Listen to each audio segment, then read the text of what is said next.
Hello all! Today I'm going to unbox or re-unbox Enemy Coast Ahead, Operation Chastise, the Dambuster Raid 1943, a game designed by Jeremy White, published by GMT Games.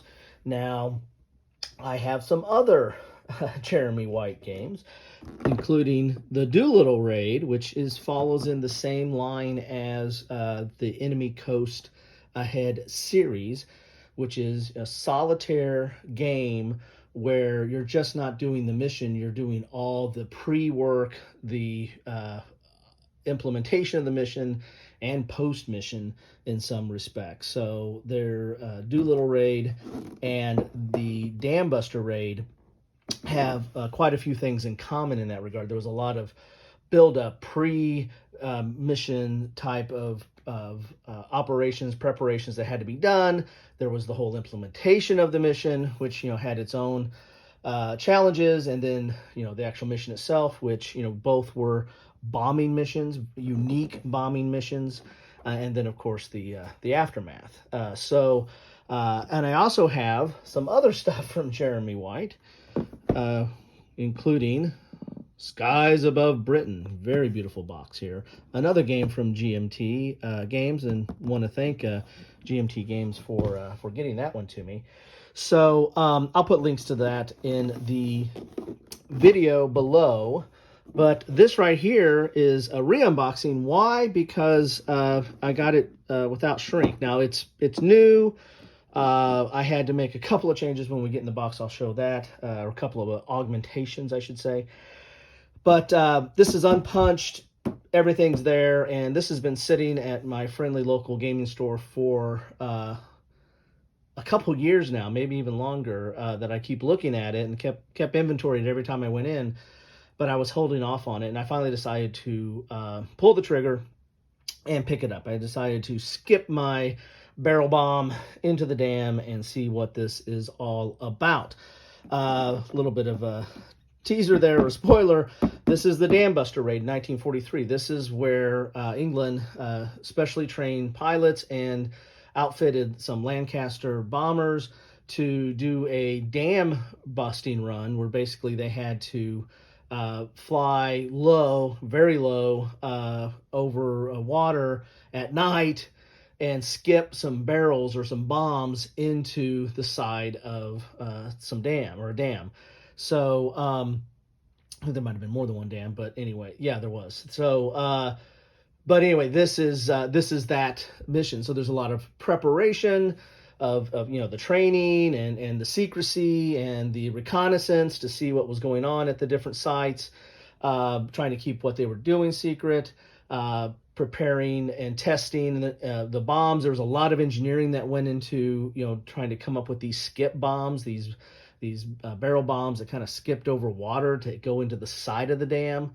I was just talking with my son earlier today. He says, well, why did they just drop it straight over? Well, if you drop it at a high altitude, you're going to miss. Plus, the dams are kind of thin from a high altitude, right? You want to make a breach in the side of the dam so it would bust open and be ineffectual. So, why am I choosing this today? Well, first of all, this is World War II week. I try to do some themed weeks from time to time.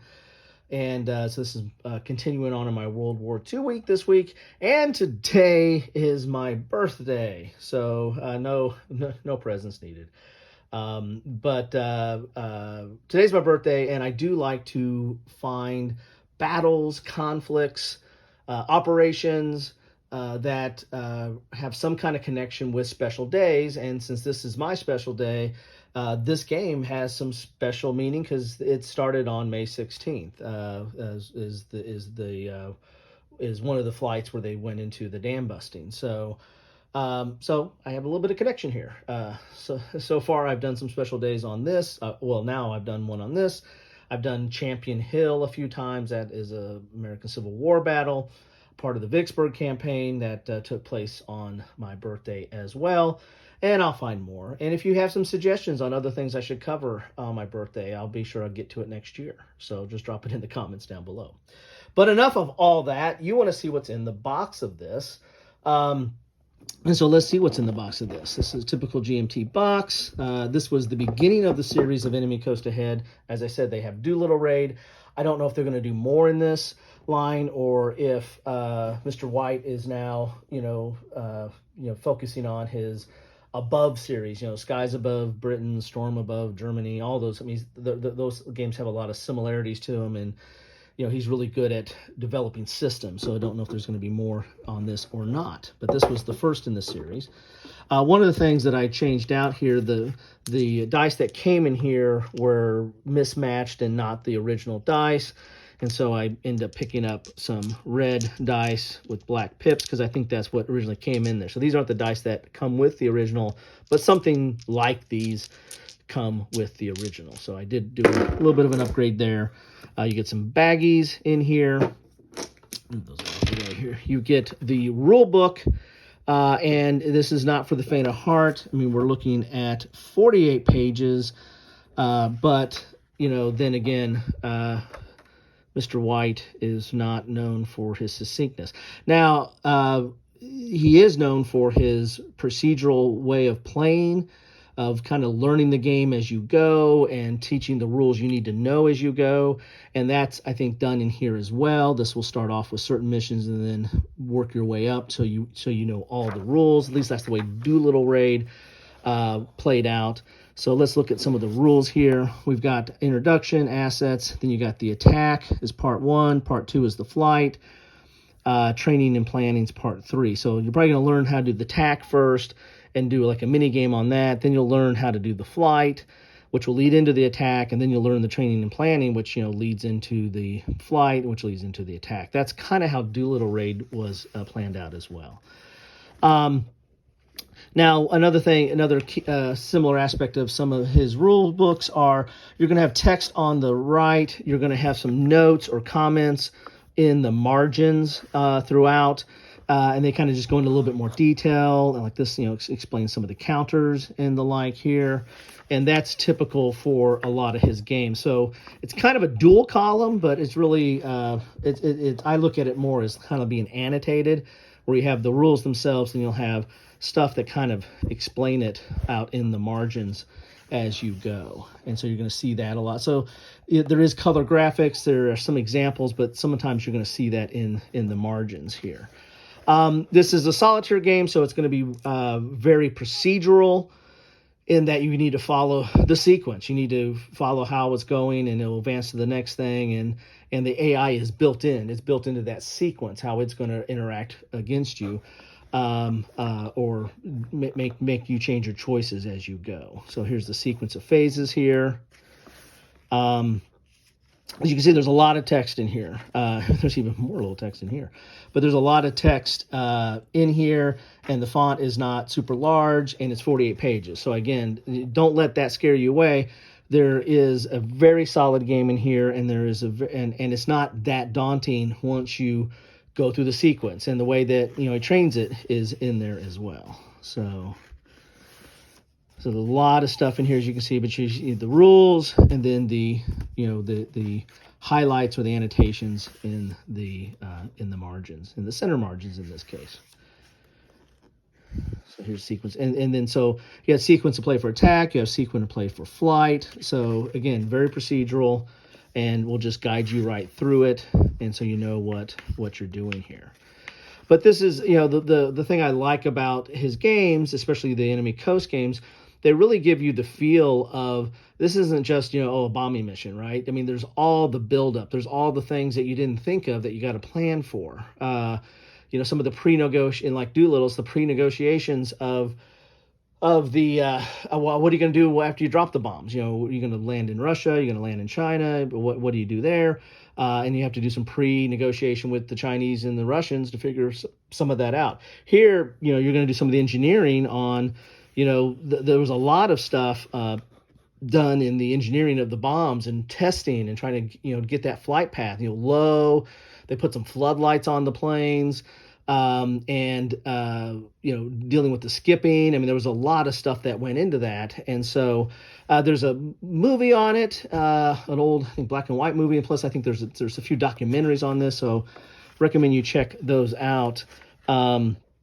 And because I mean that really adds. I think there might be a book on this too, or a few. But there's a whole that gives you the context of what went on, and then you're reliving that through this game.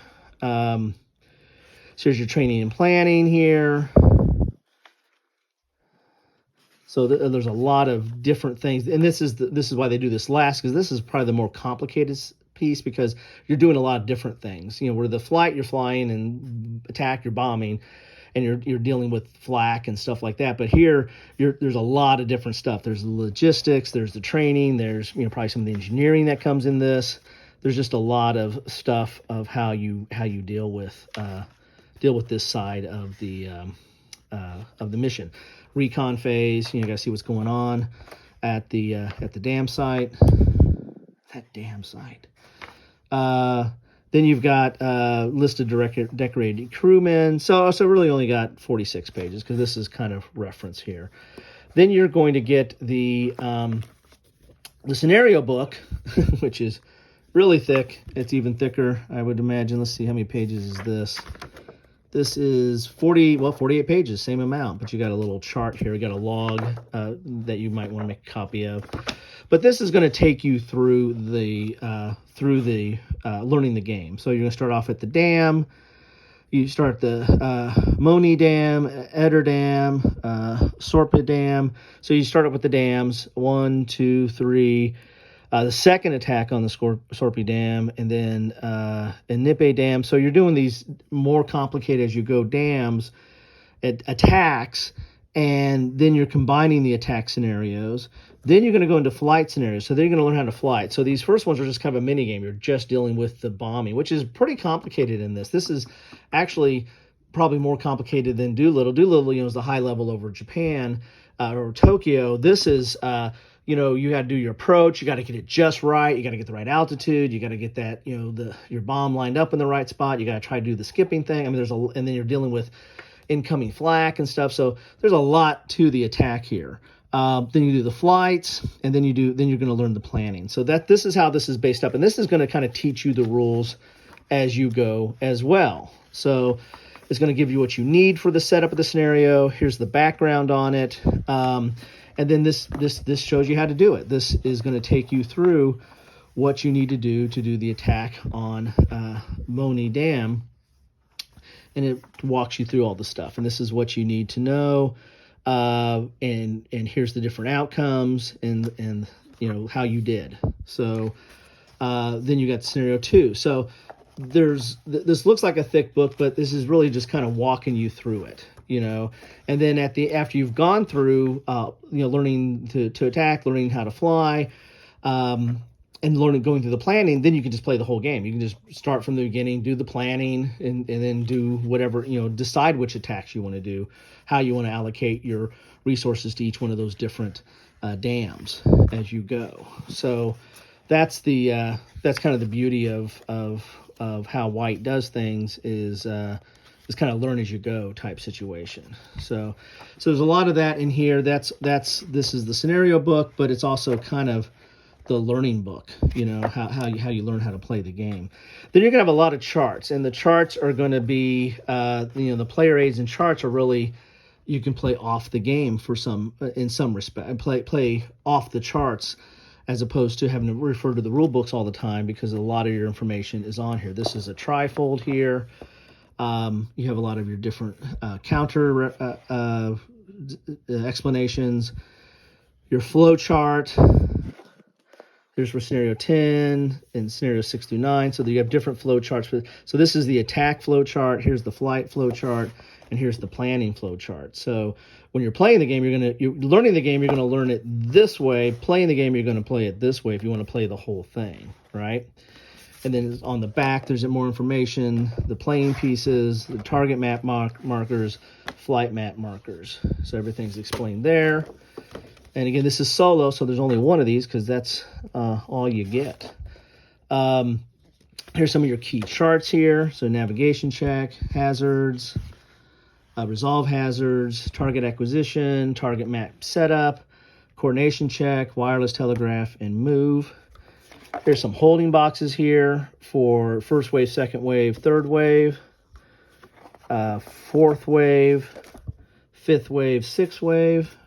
There was a lot of flying over, skipping your bomb, seeing how that did.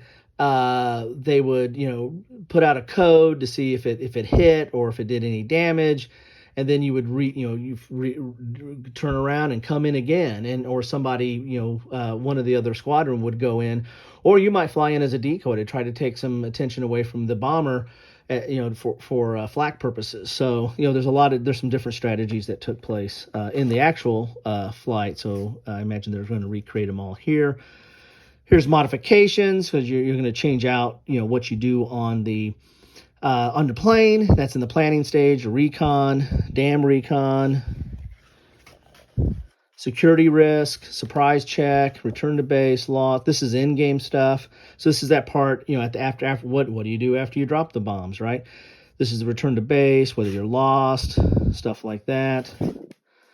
And you've got requisition phase, security phase, ground shoot phase. So all the different phases, you have them on this little chart here. And these are thick, nice little thick fold-outs. Here's your flak check. And when you have stuff that, it tells you too what chart. Like this has A, this has P, so that's planning. This is A is attack, and this is F for flight. So this is all flight charts, attack charts, and planning charts. So if you're playing the game, you're going to probably refer to this at the beginning when you're doing planning stuff, and then once you do the flight, you're going to be referring to these charts. Then when you're doing attack, you're going to be referring to these charts. Here's your flak. Here's your gunnery, night fighter check, because these missions were done at night, kind of crazy. Low flying, big bombers flying over water, dropping barrels, trying to skip barrels into a dam. I mean, how risky is that? Here's your release sequence, all the different stuff you're going to need to check for that. Here's the release. It's in red. Approach, detonation, and then your approach sequence, far zone, near zone, close zone, tack turn, check speed, all that stuff. So all these charts, and they'll make sense. The rules will tell you what you need to know, but then these charts, you probably can play most of the game off these charts. Then you get the counter sheets. There's 3 counter sheets in here. Here's your bigger ones, which are the different planes that you can be using. Then you got ground crew. Then you can mark the waves here, and they're dual-sided. Your ground crew can get fatigued. Then you got some administrative markers here. These are a little bit smaller, and they are double-sided, might be multiple use even. Then you've got your bigger counter sheet, which are all the smaller counters. And these are thinner white base type of counters. I usually don't clip, and I generally are fine with GMT counters, but they're not the thickest. This is a little bit older game. I mean, older meaning by a few years. And so, the counters are what they are, but they're fine. And again, they're mostly markers, right? This isn't a hex and counter game. This is a kind of logistics game. You're going to be keeping track of a lot of different stuff as you're doing these missions. So there you have there. Then you get your board, which is a paper board, and we'll get that out and go up a periscope and see what we can see there. Might have to go up a little bit to get on this, because this is going to have all your different phases. As you can see, it's a lot of different charts on here. And ooh, we go. Maybe you can see all that here. So this is your planning. So you're going to go just like you're going to learn the game from here over to there. You're going to play the game from here over to here, right? So this is all your planning stuff. You've got your requisition, security training. You've got kind of a track there. You got navigation, altitude speed, bombing release. This is extra training, modifications, flight prep. So this is all your planning stage. Then you get into the flight map. This is the different places. You've got Weser, Ruhr, Dutch coast, North Sea, English coast, and England. You're different, and you're going to face different hazards as you go into the bomb run. There are all the different dams up there that you can have as targets. Those gray boxes up here are all the different dams. And so this is, this is your flight to there and all the stuff that you can encounter on that flight as you get there. You got flight turns and then different stuff on the target map here, a lot of different boxes. So this is your flight. So you plan, you fly to the target, which are up here, and you got to choose your targets too. And you can allocate different planes and different pilots and stuff to the target. Then you have the dams themselves. So here's the target maps right here. So you got these 3 dams right here.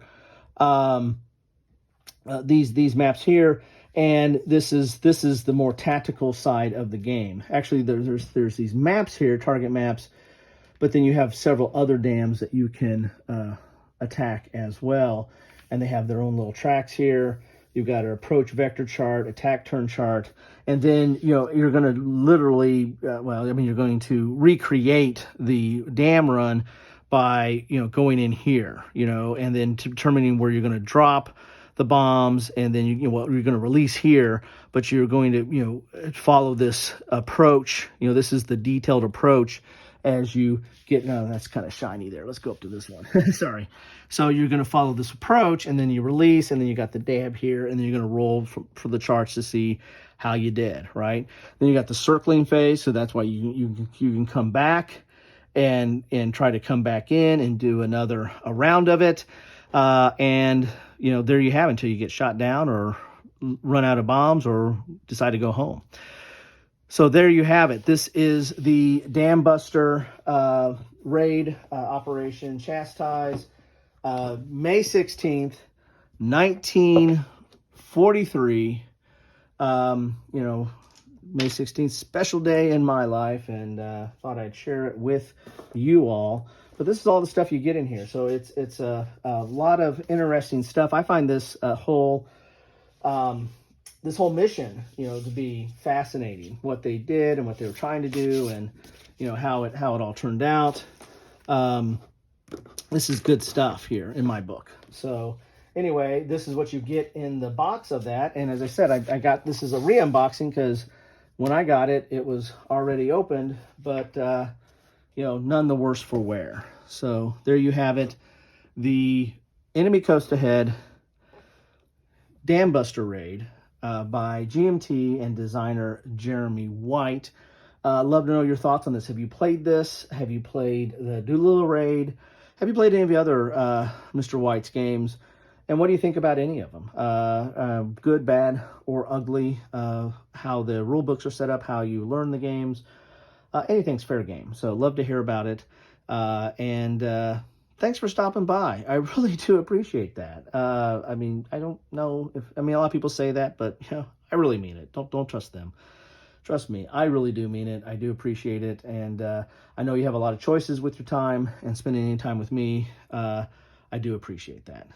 Have a good one and take care.